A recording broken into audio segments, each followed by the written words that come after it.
racial discrimination. However, it is important to recognize that even seemingly race-neutral policies can enable discrimination. Many white people deny the existence of racism against people of color because they assume that racism is defined by deliberate actions motivated by malice and hatred. But racism can occur without conscious awareness or intent. When defined simply as differential evaluation or treatment based solely on race, regardless of intent, racism occurs far more frequently than most white people suspect. All of this underscores the fact that people's beliefs and biases must be recognized and addressed as the first step toward progress. Root cause analysis. Understanding an ailment's roots is critical to choosing the best remedy.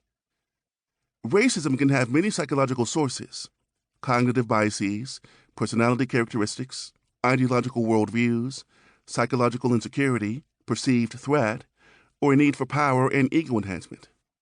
But most racism is the result of structural factors: established laws, institutional practices, and cultural norms.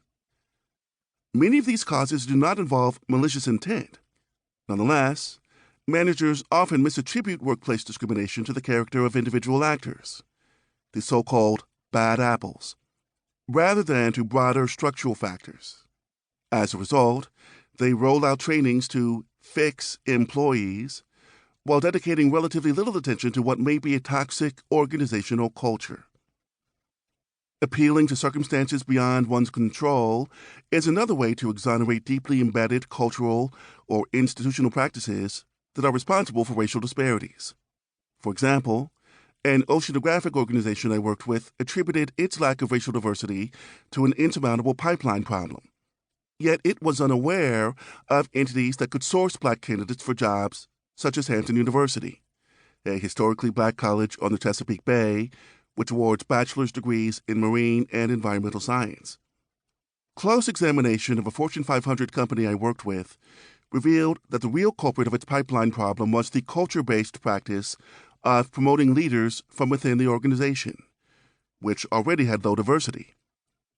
Progress requires a deeper diagnosis of the real source of the problems that leaders wish to change. Empathy. The next question is whether leaders in the organization care enough to invest the time, resources, and energy into addressing racism. There is a difference between sympathy and empathy. Many white people experience sympathy or pity when they witness racism.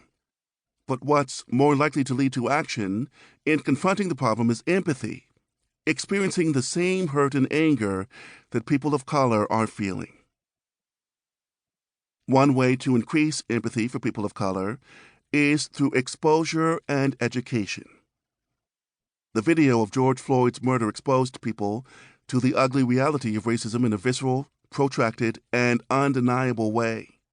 What best prompts people in an organization to register concern about racism in their midst, I found, are the moments when their non-white coworkers share vivid, detailed accounts of the negative impact that racism has on their lives.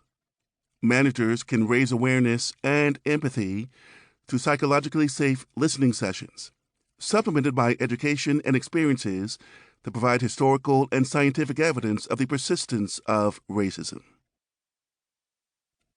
Strategy. After the foundation has been laid, it's finally time for the "what do we do about it" stage. Most actionable strategies for change address three distinct but interconnected categories: personal attitudes, informal cultural norms, and formal institutional policies. To most effectively combat discrimination in the workplace, leaders should consider how they can run interventions on all three of these fronts simultaneously. Focusing only on one is likely to be ineffective and could even backfire. For example, implementing institutional diversity policies without any attempt to create buy-in from employees is likely to produce a backlash. Likewise, focusing just on changing attitudes without also establishing institutional policies